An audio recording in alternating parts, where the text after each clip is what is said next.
preciso agradecer essa receptividade, esse acolhimento que nós tivemos aqui no Guarani.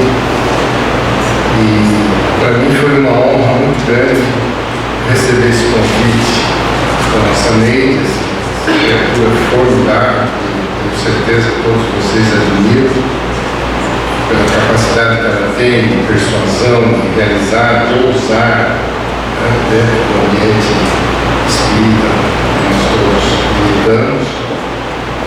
Então eu me sinto muito honrado e com uma responsabilidade muito grande na mão para dar conta do recado que ela nos ofereceu. E eu estou muito feliz de estar aqui com vocês, de podermos trocar as impressões e analisarmos com o carinho possível esse tema tão delicado, tão interessante que é esse das coisas que Jesus falou no Sermão da Montanha. Quando nós falamos em bem-aventuranças, na realidade nós estamos falando em felicidade. Jesus, ao colocar as bem-aventuranças no início do Sermão da Montanha, ele colocou as regras, as condições necessárias para que nós fôssemos felizes. Bem-aventurados são felizes. E é curioso observar essa colocação que Jesus fez, porque assim como tem as bem-aventuranças, tem as más aventuranças. A vida é uma aventura do espírito na matéria. E nessa aventura o espírito pode fracassar ou pode acertar. Então Jesus deixou, de certa forma, as regras para que nós acertássemos, para que nós fizéssemos uma boa aventura passando pela terra. E esse é o nosso propósito, encontrar esse caminho que Jesus nos legou como um testamento, um legado para a gente analisar, refletir, pensar sobre ele e ver qual é a implicação dele na nossa vida, na vida de cada um de nós. Para entrar nesse assunto, que é um assunto religioso, de certa forma, que está contido no Evangelho, a gente tem que contextualizar por que Jesus teve que nos dar algumas regras mais ou menos claras para a gente se conduzir na vida. Porque, na realidade, quando a gente compara o Velho Testamento com o Novo, as bem-aventuranças do Velho Testamento são muito diferentes das bem-aventuranças do Novo Testamento. A gente não se dá conta disso quando não estuda em profundidade a Bíblia ou o Evangelho. Nós espíritas temos uma forma de lidar mais comum com o Novo Testamento. E poucos de nós nos atemos aos textos do Velho Testamento. Mas lá no Velho Testamento está cheio de bem-aventuranças. Há a moda do Velho Testamento, não a moda de Jesus. E aí, quando a gente coteja essas duas formas de bem-aventuranças, não de más-aventuranças, de bem-aventuranças, é que a gente percebe uma dicotomia, uma dissensão, um conflito, um problema a ser administrado pelos estudiosos do Evangelho. Vamos tomar por base, inicialmente, o Velho Testamento. Como é feita a Bíblia, né? O primeiro aspecto da Bíblia que a gente precisa se dar conta é que é o próprio Criador que fala. Eu sou o seu Deus, todo-poderoso, que criei todas as coisas. É o ser que criou o mundo falando. Hoje, com todas essas implicações universais, nós percebemos que ele é o Criador do universo. Javé, Jeová. E ele está ali, com toda a sua personalidade, com todo o seu poder, com toda a sua astúcia. Ele se diz o rei da astúcia. Com toda a sua força mental, colocando-se como o dono das vidas das pessoas. Eu sou o Criador de todas as coisas. E quando começa a narrar na Bíblia a criação, ele fala lá aquilo que nós que aprender, estudar, o próprio Kardec depois avançou nisso, que ele primeiro criou os vegetais, viu que era bom, deixou os vegetais viverem, depois criou os animais. Aí já começa a complicar, porque ele criou animais selvagens, ferozes, e criou animais pacíficos, passivos, calmos. E ele mesmo dizia: esse aqui é para comer aquele. Está na Bíblia, não estou inventando nada. Eu gostaria muito de estar lendo o texto da Bíblia aqui no original, mas nós lemos na nós. Está escrito. Vocês consultem depois. Então, que gênio criador é esse que cria uma espécie para comer ovo? Que cria como a sua principal bem-aventurança o poder de dominar os outros. Ele é um Deus todo-poderoso. Ele quer ser temido. Ele quer que seja obedecido. E ele pune, ele castiga quem não obedece, quem não teme. Está escrito, gente. Estamos inventando nada. Então, para ser de fato bem-aventurado, de acordo com as premissas do Velho Testamento, nós temos que ser criaturas passivas, obedientes, criaturas submissas, criaturas que se submetem a um processo autoritário do qual não se pode fugir para não pagar um preço muito caro. E depois ele cria os homens. Depois, muito tempo que ele cria os homens, é que ele percebe que no Jardim do Éden tem dois seres que são Adão e Eva, que não obedeciam. Ele resolve puni-los, expulsando-os. Já havia sido criada a humanidade quando surgiu Adão e Eva. Está na Bíblia. É um outro capítulo da Bíblia que fala de Adão e Eva. Depois que ele criou os homens, porque ele criou o homem no sexto dia e depois descansou. Uma vez eu perguntei para o Chico: por que Deus descansou? Depois de criar o homem. Porque ele criou um ser semelhante a ele, em inteligência e capacidade, a ponto de ele permitir que o homem continuasse a obra dele do jeito que ele queria e ele podia descansar. Simples assim. Ele delegou ao homem a continuidade da criação. Delegou ao homem o poder de criar, crescer e multiplicar. Crie espécies, vida. Mas depois surgiu Adão e Eva, que a gente só vai encontrar explicação no Espiritismo, com a vida dos seres de fora da Terra, os capelinos, essa história toda, não é o caso de entrar nisso agora.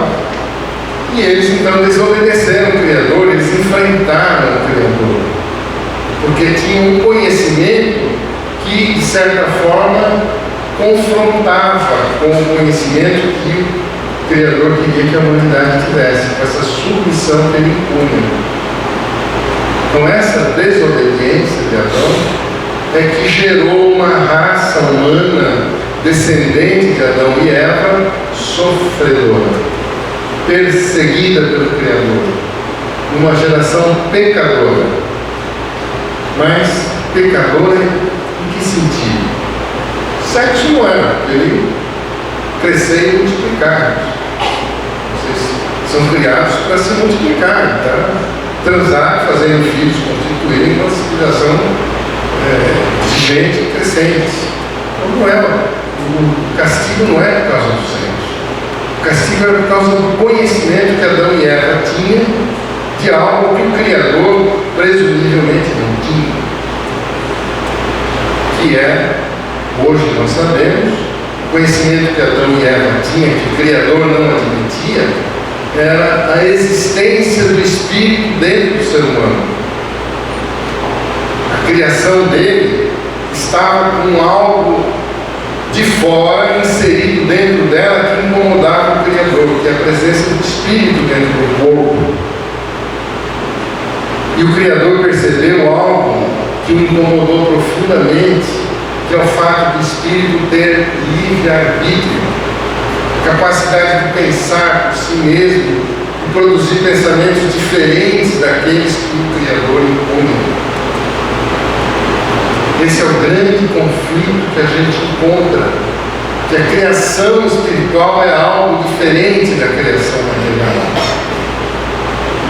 Mas o Criador não admite outros deuses. Eu sou o único Criador, não tem outro. Eu fiz tudo que existe. Então, que negócio é esse? Quem criou esse espírito que se insere dentro de um corpo que me incomoda, que sabe mais do que eu? Então, ele começou a punir.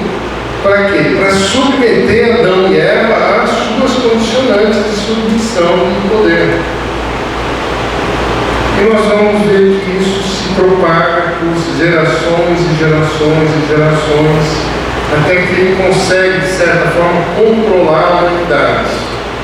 Nesse ponto que o Criador consegue controlar de novo a humanidade, surge Jesus. Primeiro vieram os filósofos, né? Olha, a gente tem que pensar, a gente tem que ter senso crítico, a gente tem que analisar o universo, perceber que o universo é uma obra incompleta, imperfeita.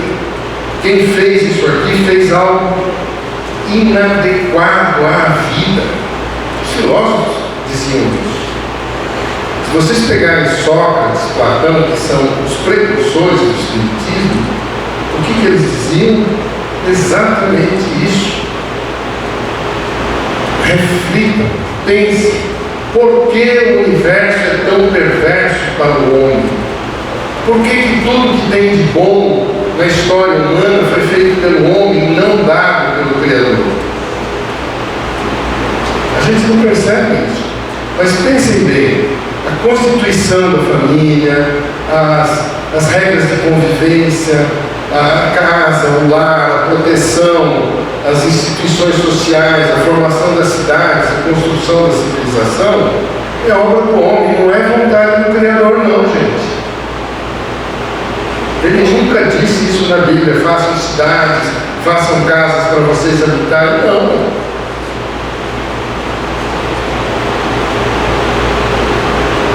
O que ele dizia? Se submetam à minha vontade. Ou seja, mutatis mutandis, na última palavra, o que ele fazia conosco? Nos tratava como animais. Se nós nos analisarmos,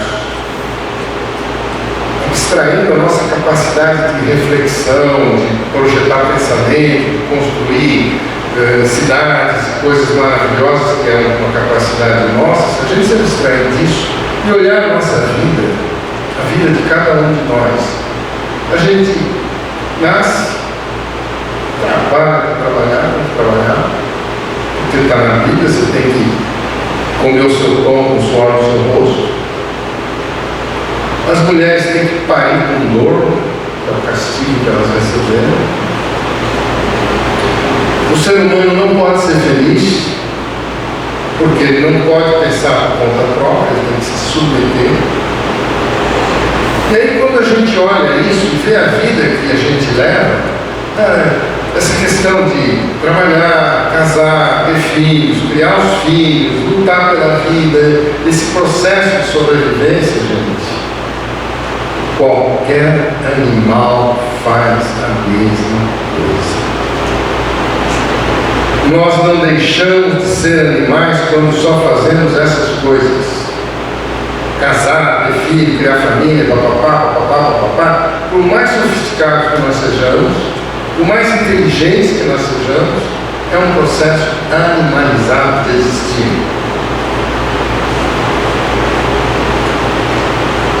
O que nos difere dos animais é o espírito que está dentro de nós. Mas se esse espírito se submete à matéria e vive essa vida submissa, ele não produz nada diferente. Para que a gente consiga realizar algo além daquilo que o Criador impõe, é preciso despertar o espírito. É preciso que o espírito se supere, que ele transcenda a vida material, que ele perceba que tem outras coisas fora da matéria, que ele perceba a realidade espiritual, que ele se comunique com os espíritos superiores para receber, através da intuição, do trabalho, da sintonia espiritual, revelações, conhecimentos que expliquem por que o Criador é desse jeito, por que a história foi construída desse modo. Essas respostas para o entendimento da vida é que nós chamamos de revelações espirituais, que começaram com Adão e Eva, progrediram com Jesus, depois Kardec, depois Chico e todos esses espíritos reveladores mostrando essa realidade maior. E essa realidade maior, hoje nós sabemos, ela antecede a existência do universo e sucede, ela existe depois que o universo acabar. A verdadeira vida é espiritual. Essa aqui é uma criação imperfeita, incompleta, equivocada. Só que a gente não quer tomar conhecimento disso, não queremos tomar consciência disso. Por quê? Primeiro, quando a gente toma consciência disso, o Criador nos persegue. A gente sofre. Segundo, é muito cômodo viver submisso, cumprindo regras. Nós não temos responsabilidade nenhuma. Tudo que nós fazemos está dentro das regras. Estou casado, ter filho, fazendo, cumprindo minhas obrigações, eu estou bem-aventurado. Segundo o Criador.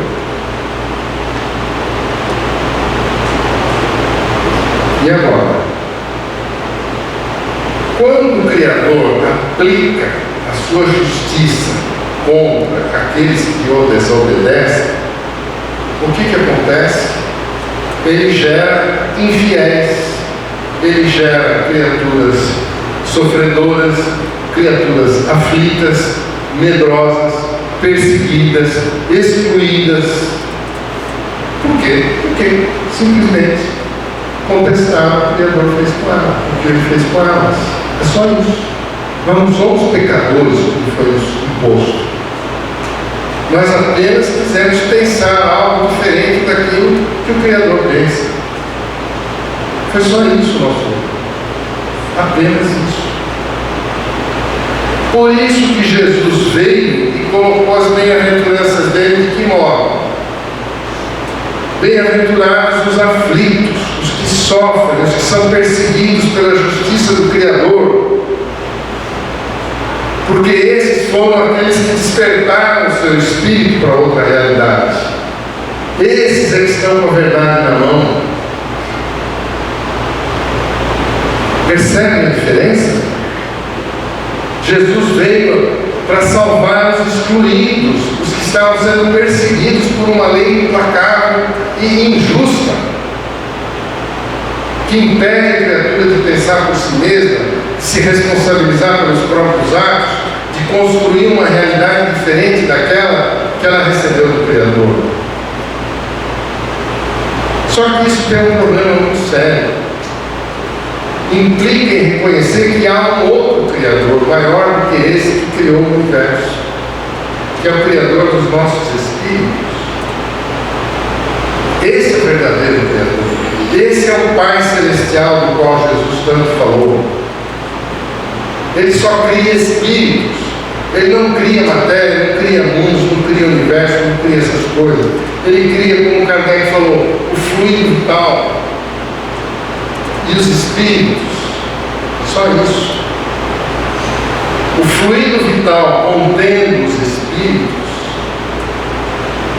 é que fecundam as realidades subalternas e criam realidades materiais. Ou seja, o Criador espiritual, o Pai Celestial, delega aos espíritos o poder de criar matéria. E são os espíritos que criam matéria. Nesse sentido, o Javé, o Criador material que nós conhecemos, que está na Bíblia e ele existe, ele é apenas um Filho de Deus, e não o Pai como ele diz ser. Ele nos engana. É terrível falar isso. É chocante. Eu espero não estar ferindo a sensibilidade de ninguém. Se tiver algum protestante aqui, me perdoe, pelo amor de Deus. É chocante. Mas usando o raciocínio, um pouquinho de percepção espiritual, um pouquinho de lógica e coerência na análise, a gente percebe que essa é a realidade. E não fomos nós que falamos isso, nós estamos reproduzindo aquilo que Sócrates já dizia lá atrás. Esse mundo é imperfeito. Usem o senso crítico para mudar a realidade. Pagou com a vida. Jesus veio, olha, ame teu Pai Celestial, é Ele que lhes deu a vida, não foi esse Criador deu um corpo para vocês. Mas vocês não são um corpo, vocês são um espírito. A gente não consegue fazer essa diferença. A ciência humana diz o seguinte: se houver um espírito, se ele existir, ele é produto da matéria, porque a ciência só observa a matéria. Então não temos o cálculo da ciência para afirmar que os espíritos existem. Nós temos as revelações espirituais nos afirmando isso. E nós temos que acreditar em algo que por enquanto é abstrato, porque é uma revelação invisível, espiritual. Só os que desenvolvem a mediunidade, a percepção, é que veem essa realidade espiritual. De resto, ou a gente acolhe essas informações, as estuda e aprende com elas, ou então nós vamos ficar submissos. Não tem como avançar. Ou nós acreditamos que somos espíritos, ou nós morremos com o nosso corpo. Aí que surge aquela coisa que o Kardec colocou, que quando os espíritos morrem sem consciência da vida espiritual, o que acontece?